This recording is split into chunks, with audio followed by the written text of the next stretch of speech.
Aujourd'hui, on est prêt à relever le défi de l'accompagnement dédié à la relance.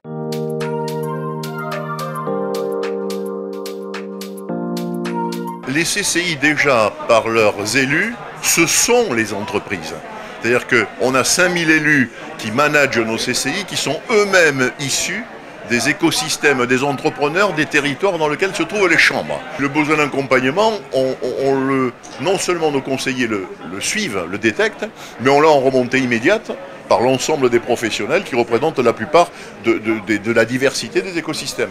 Donc on a été très tôt, évidemment, embarqués dans le conseil et évidemment dans cette période de crise encore plus que d'habitude.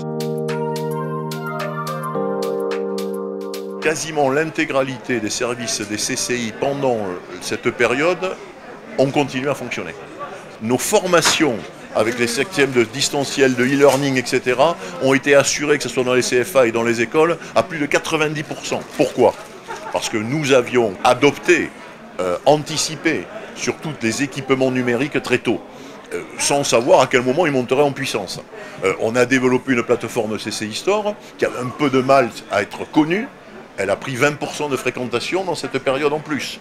Donc si vous voulez, on avait les outils, ça a été un accélérateur et tous nos collaborateurs ont su utiliser ça au mieux. Et là, il faut saluer l'ensemble des équipes.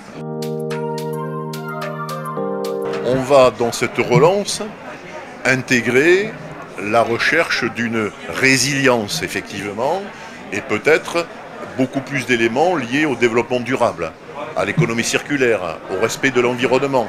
Mais on va aussi intégrer, parce qu'on a vu que c'était un point faible des uns et un point fort des autres, toute la transformation numérique.